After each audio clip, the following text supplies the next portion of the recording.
बेदम हुए बीमार दवा क्यों नहीं देते? बेदम हुए बीमार दवा क्यों नहीं देते?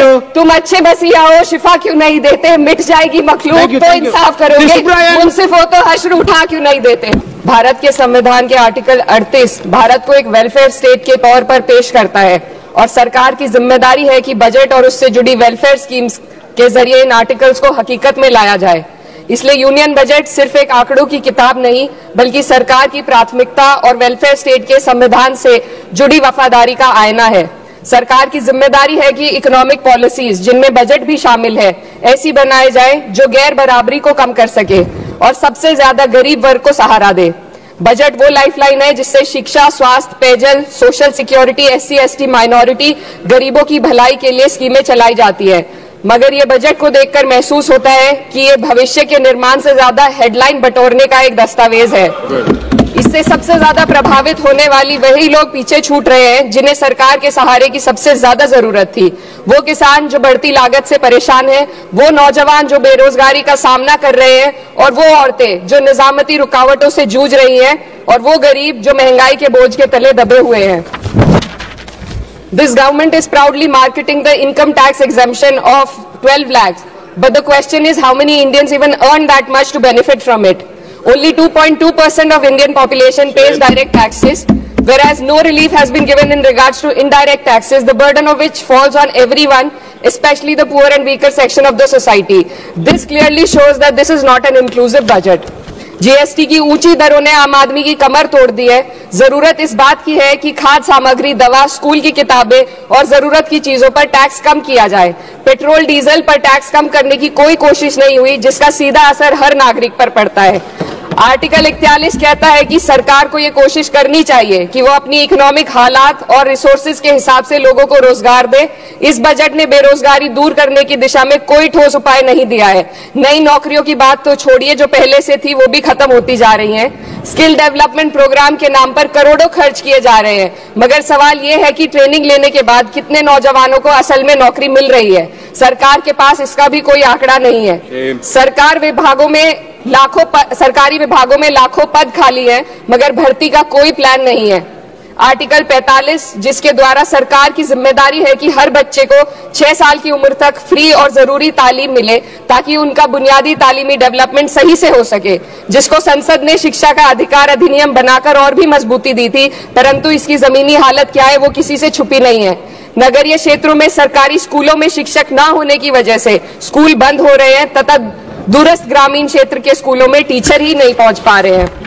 सरकार कह रही है कि डिजिटल इंडिया और AI से तालीम का इंतजाम होगा, मगर जरा जमीन पर देखिए, उत्तर प्रदेश में सिर्फ 22% सरकारी स्कूलों में कंप्यूटर है। मेरे संसदीय क्षेत्र कैराना में कई सरकारी स्कूल शिक्षक न होने की वजह से बंद हैं और मदरसा एजुकेशन के बजट में 57% की कटौती कर दी गई है। क्या यही सबका साथ सबका विकास है?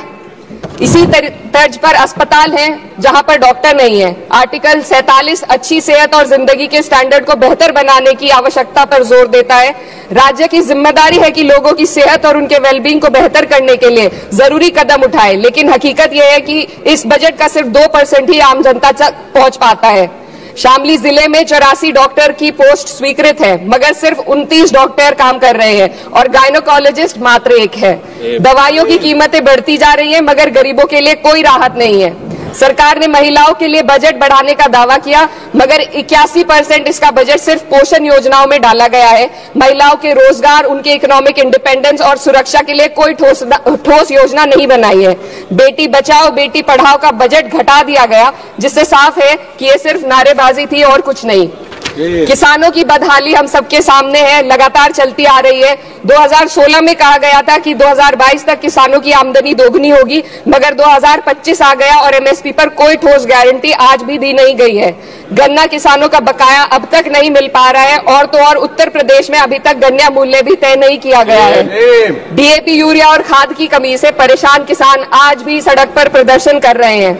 मजदूरों के लिए जो सबसे बड़ी योजना मनरेगा थी, सरकार कहती है कि मनरेगा ग्रामीण भारत की रीढ़ है, मगर बजट में कोई भी बढ़ोतरी नहीं मिलना बहुत शर्मसार है।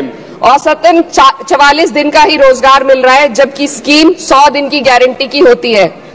भारतीय रेलवे देश के लोगों की जीवन रेखा है और इसी से यहाँ के लोगों की आर्थिक एवं सामाजिक जिंदगी चल रही है। देश के हर हिस्से को रेल कनेक्टिविटी से जोड़े जाना सरकार की कल्याणकारी नीति का हिस्सा है। मेरे संसदीय क्षेत्र कैराना के रेलवे से जुड़ी 2 मांगे लंबे समय से लंबित है। दिल्ली शामली सहारनपुर रेल लाइन का दोहरीकरण और पानीपत शामली मेरठ लाइन का सर्वे अति शीघ्र ही कराए जाने की बहुत पुरानी मांग को बजट में शामिल किया जाना चाहिए। देश भर में बिजली की दरें बेहद असमान है। उत्तर प्रदेश में ये दरें बहुत ज्यादा हैं।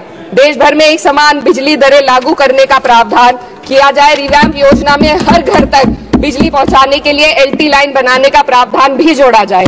कृषि उपकरणों व खाद DAP को GST से मुक्त किया जाए। किसानों की MSP की मांग को पूरा करने के साथ साथ उत्तर प्रदेश के किसानों को गन्ना मूल्य निर्धारण पिछले वर्ष से बढ़ाकर किया जाना बेहद जरूरी है। जनपद शामली व मुजफ्फरनगर को NCR में तो शामिल किया गया है, परंतु वहां पर कोई विकास नहीं हुआ तथा उसको कोई भी लाभ नहीं मिला है। वहां के लोग सिर्फ प्रदूषण के बाध्यकारी नियमों से परेशान हैं, इसलिए दोनों जनपदों को NCR की सीमा से बाहर किया जाना चाहिए।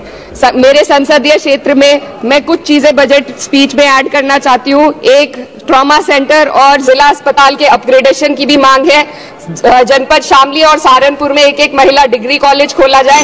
कैराना में सर जस्ट कंक्लूडिंग यमुना नदी के घाट पर सौंदर्य कार्य का भी कार्य जोड़ा जाए। जनपद शामली में टेक्सटाइल पार्क की स्थापना की जाए और जो संसद निधि है सांसदों को केवल 5 करोड़ रुपए दिए जाते हैं और MLA उत्तर प्रदेश के MLA को भी 5 करोड़ दिए जाते हैं। हमारी मांग है या तो इसे बढ़ाकर 25 करोड़ किया जाए या फिर सिरे से खारिज किया जाए। The union budget was an opportunity to address the pressing. Sir, just 1 minute. Please, 2 more speakers are in your party. Sir, just pressing concern of India's citizen, rising unemployment, soaring inflation, crumbling public services, and deepening rural distress. Yet, instead of offering real solution, the government has focused on optics and half measures. While tax relief for the middle class is welcome, it does nothing for the millions who earn too little to benefit from it. Education remains underfunded, rural employment stagnates, and farmers continue to struggle without meaningful support. The delays in conducting the census and caste census further exposes the government's disregard for data-driven policy making and social justice. India needs a budget that prioritizes its people, not just its economic headlines. A budget that invests in human capital, strengthens social security, and ensures dignity and stability for all. But what we have instead is another missed opportunity, one that fails the poor, the youth, the farmers, and the women of this country. Budget प्रस्ताव पर अपने विरोध को मैं 2 पंक्तियों में आपके सामने रखना चाहूंगी। बेदम हुए बीमार दवा क्यों नहीं देते? बेदम हुए बीमार दवा क्यों नहीं देते? तुम अच्छे मसीहा हो, शिफा क्यों नहीं देते? मिट जाएगी मखलूक तो इंसाफ करोगे, मुंसिफ हो तो हश्र उठा क्यों नहीं देते?